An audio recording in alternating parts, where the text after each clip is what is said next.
FIA तो तबाह हो गई, उसके ऊपर राना सनाउल्लाह वो बैठ गया ऊपर। एक हार्ट अटैक से मर चुका है, डॉक्टर रिजवान मर चुका है, और दूसरा उसको भी हार्ट अटैक हुआ जो दूसरा ऑफिसर था। आज वो अपनी जिंदगी की जंग लड़ा है और मैं इंशाल्लाह इस पे बताऊंगा कि वो कौन सी जहर इस्तेमाल की जाती है जो खाने में डालते हैं जिसकी वजह से हार्ट अटैक होता है।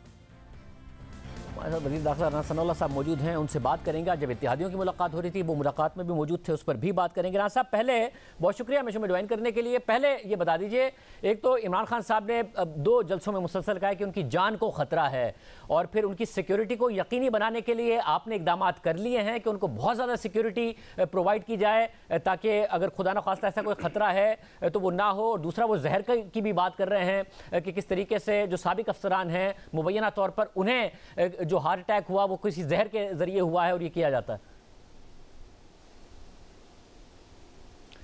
देखिए, जहाँ तक सिक्योरिटी का तल्लक है तो इमरान खान साहब को कमोबेश वही सिक्योरिटी हासिल है जो उनको बतौर वज़ीर आज़म थी। इस वक्त उनको रेंजर्स, FC और पुलिस की जो है वो सिक्योरिटी हासिल है, और तकरीबन कोई 150 से 200 आदमी जो है वो उसकी सिक्योरिटी के ऊपर मामूर है। अब इससे ज़्यादा सिक्योरिटी जो है वो क्यों कर मुमकिन हो सकती है?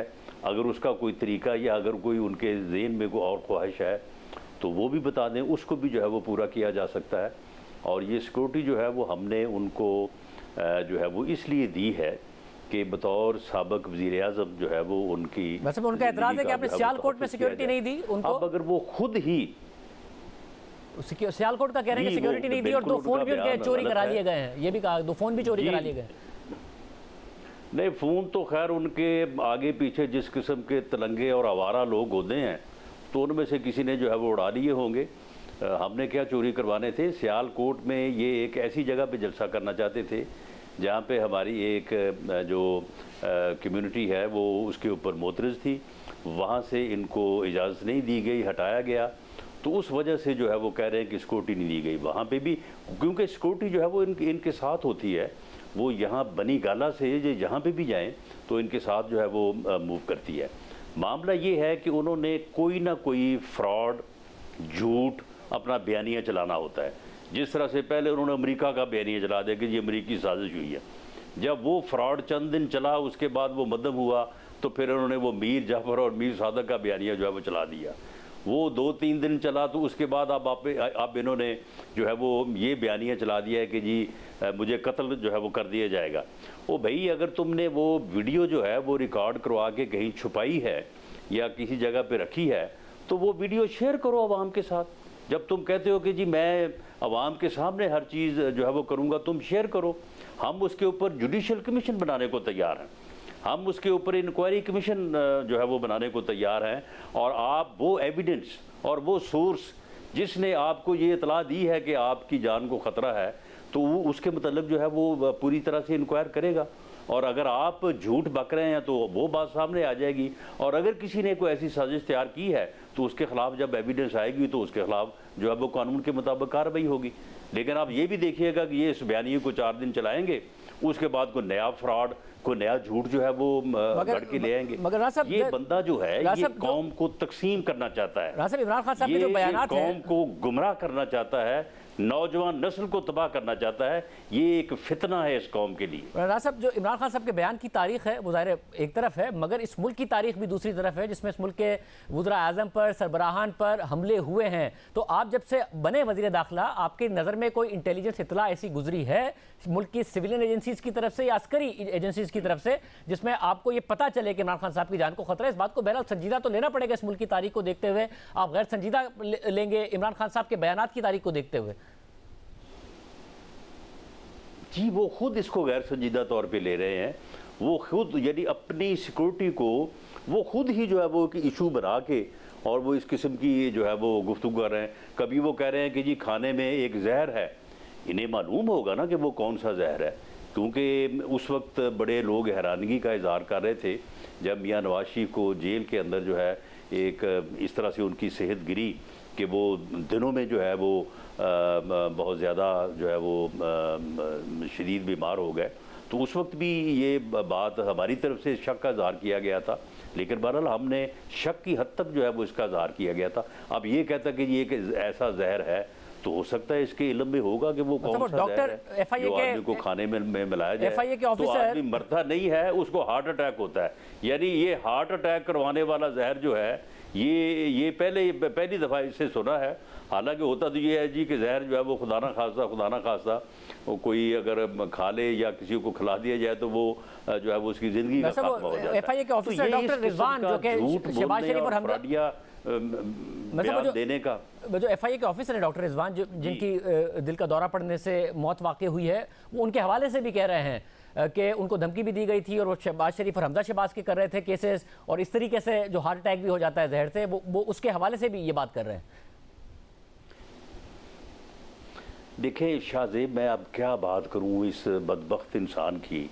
ये वज़ीर आज़म रहा है इस मुल्क का, ये मुल्क इस मुल्क का दोबारा बदकिस्मती से जो है ये उम्मीदवार है MNA बनने का, वज़ीर आज़म बनने का। वो भाई इसे मालूम नहीं है कि अगर डॉक्टर रिजवान की अल्लाह उन्हें अपनी हिफाजत में रखे, उन्हें गरीक़ रहमत करे, अगर उनकी डेथ हुई है किसी ऐसी वजह से, तो क्या उनका पोस्टमार्टम नहीं हो सकता था? क्या पोस्टमार्टम हुआ नहीं होगा? यानी ये कोई है बात कहने वाली कि जी फलां की आप मौत जो है वो ऐसे जहर से हो गई है और उसके बाद जो है वो ये जलसों में तकारीर कर रहे हैं। वो भाई जब ये वाक़या हुआ तो उनकी जो फैमिली है, उनके घर वाले जो हैं, यकीनन अगर कोई ऐसी बात हुई होगी तो उन्होंने उसका पोस्टमार्टम करवाया होगा और उसमें हर चीज़ जो है वो सामने आ जाती है।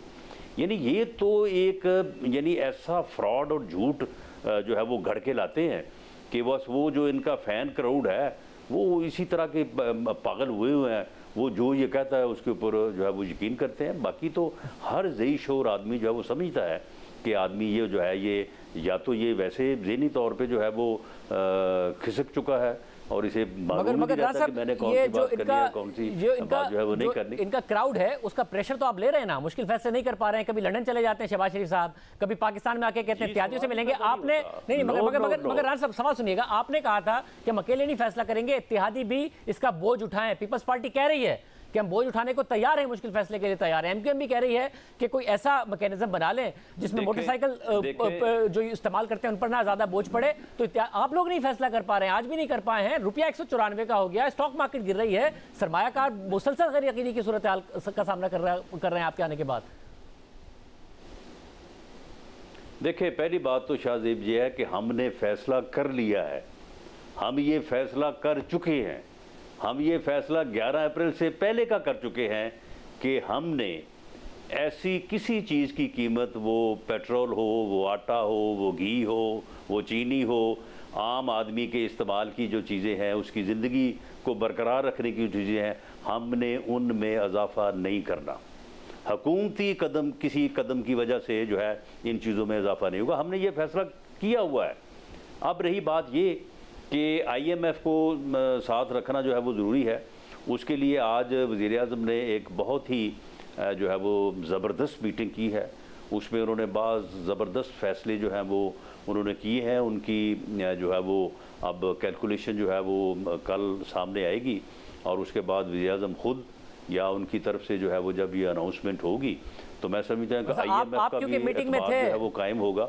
कोई पेट्रोल की कीमतें, कोई ज़रूरी नहीं है कि पेट्रोल की कीमतें ही बढ़ेंगी तो IMF जो है वो उसका एतमाद बहाल होगा और लोगों के ऊपर, आम आदमी के ऊपर कोई प्रेशर नहीं आएगा। हाँ, जो अमीर लोग हैं, जो प्रेशर ले सकते हैं, जिनमें इतनी सकत है, उनके ऊपर उनको थोड़ी बहुत जो है वो कुर्बानी जो है वो देनी पड़ेगी। और आप डॉलर ये देखेंगे कि अगले जो है वो 4-5 रोज़ में ये कम से कम 10 से 12 रुपए जो है वो नीचे आएगा इंशाल्लाह। राना साहब आपकी क्योंकि आप मुलाकात में मौजूद थे, आदमी का, हमारे वोटर का, हमारे सपोर्टर का हमारे ऊपर प्रेशर है। इसके ये जलसियां जुलसियां जो करता फिर रहा है ना ये, इसका हमारे ऊपर कोई प्रेशर नहीं है। मुझे बताएगा कि बड़ी आम बात है, मौजूद है, हमें मालूम है कि इसकी वहां पे क्या औकात है। राना साहब आप मुझे ये बताइए कि आप कह रहे हैं कि फैसला हो चुका है और क्या मिफ्ता इस्माइल साहब भी को भी कॉन्फ्रेंस में ले लिया है और वो इस बात पर पूरे एतमाद है कि वो IMF को कॉन्फ्रेंस में ले लेंगे, क्योंकि वो वादा करके आए थे IMF से कि सब्सिडीज खत्म करेंगे। और आज आसिफ जरदारी साहब, मौलाना फजल रहमान, वो भी इस बात पर मान गए हैं। एक मैकेनिज्म आपने बना लिया है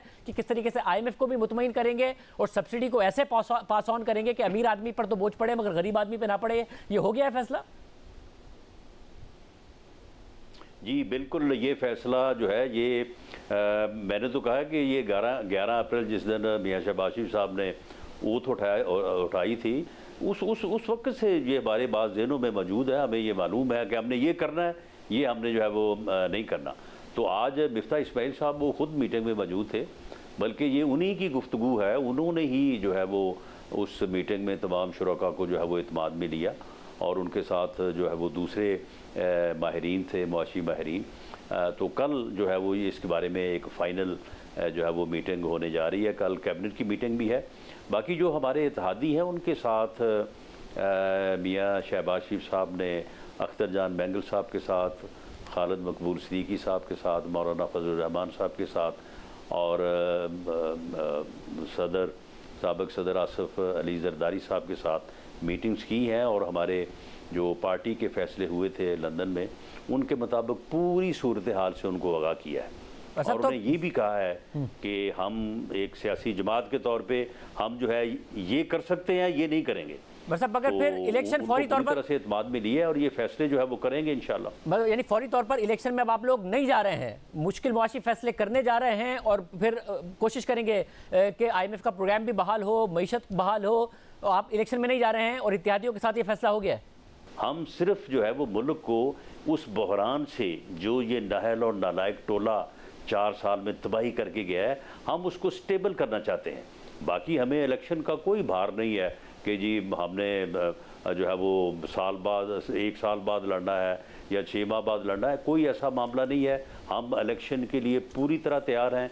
जैसे ही हम समझेंगे कि मुल्क जो है उस बहरानी कैफियत से जिसमें ये इन्होंने उसे डाला था उसमें जो है वो थोड़ा स्टेबल हो गया है, तो इलेक्शन जो है वो हम बिल्कुल लड़ने को तैयार है। हमारा तो मुतालबा रहा है पिछले 3.5 पौने 4 साल से कि फौरी इलेक्शन करवाए जाए मगर राना साहब क्या एक वजह फेयर हो। हाँ, ये हमारी डिमांड ज़रूर है कि ये इलेक्शन फ्री और फेयर हो। इन इलेक्शन का फ्री और फेयर होना जो है, इनमें किसी किस्म की मुदाखलत ना होना, ये PMLN की नहीं या मुत्तहिदा या इत्तेहादी हुकूमत की नहीं, ये पाकिस्तान की ज़रूरत है। राना साहब क्या एक वजह ये भी है जिसकी वजह से फैसलों में ताख़ीर हो रही है आपकी तरफ से कि आपको ये भरोसा नहीं है कि जो इमरान खान दबाव डाल रहे हैं, अगर हुकूमत उसके बावजूद मुश्किल फैसले कर जाती है तो कहीं दबाव, क्योंकि इदारों पर भी डाल रहे हैं, वो उनके ऊपर दबाव ना बढ़ जाए और वो फौरी इलेक्शन के लिए ना कह रहे हैं और आपके इत्तेहादी ना इधर उधर हो जाएं फ़ोन कॉल्स के ज़रिए, इसलिए आप मुश्किल फैसले करने से घबरा रहे हैं? नहीं शाहज़ेब, मुझे ये बताएं कि ये दबाव है क्या कि रोज़ाना किसी न किसी जगह पे जो है वो एक जलसा या जलसी करके तो कभी किसी दिन किसी को गालियाँ निकालता है, किसी दिन किसी को गालियाँ निकालता है, फिर दूसरे दिन वजाहत करता है कि नहीं ये मैंने फ़लाँ को नहीं कहा था, मैंने फ़लाँ को कहा था, मेरा ये मतलब नहीं था, ये मतलब था। इस किस्म की आवारा तकरीर, इस किस्म की फ्रॉड गुफ्तगू, इसका क्या प्रेशर हो सकता है जी हमारे ऊपर?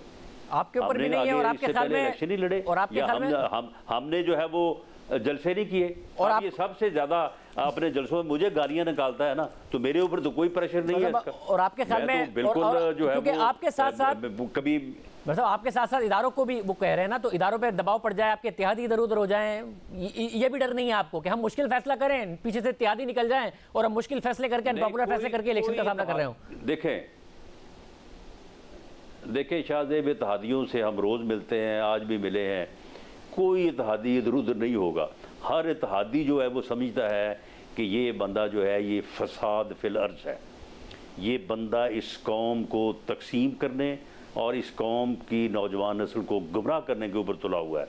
हर आदमी समझता है कि ये इस मुल्क में जो है वो एक ऐसा नासूर है कि इसका जो है वो कला कोमा जो है वो होना चाहिए। अदारों की भी यही सोच है। हर आदमी जो है वो इस चीज़ को जान चुका है कि इसकी हकीकत क्या है, तो इसलिए कोई इत्तेहादी भी इधर उधर नहीं होगा और मैं नहीं समझता कि कोई इसके जो है वो प्रेशर में आएगा। ये रोज़ का इसका काम है, रोज़ ही किसी न किसी जगह पे शाम को लगा होता है गालियाँ निकालने। राजा भाई, इदारों की सोच आपको बताइए, इदारों ने आपका अंदाज़ा है?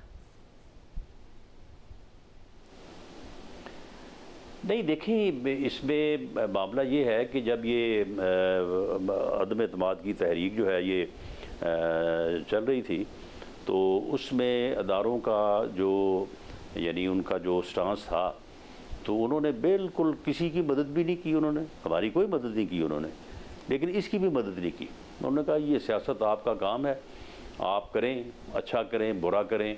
और अब भी मैं समझता हूँ कि ये जो इलेक्शन आने वाले हैं, या ये अब इलेक्शन ईयर है, इसी साल में जो है वो इलेक्शन होने हैं, तो इसमें अदारों का मैं समझता हूँ कि जो है वो यही रोल होगा। और अगर यही रोल हुआ तो शाहज़ेब हम इंशाअल्लाह ताला पंजाब में क्लीन स्वीप करेंगे इंशाअल्लाह।